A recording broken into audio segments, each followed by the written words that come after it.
তুমি করে দাও গুনাজাত করে নাও আপন।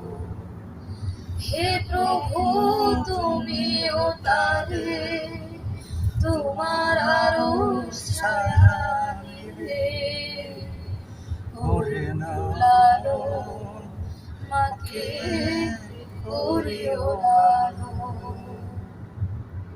যে মা ছোট থেকে মায়ার জালে বন্দি রেখে করেছে পালন।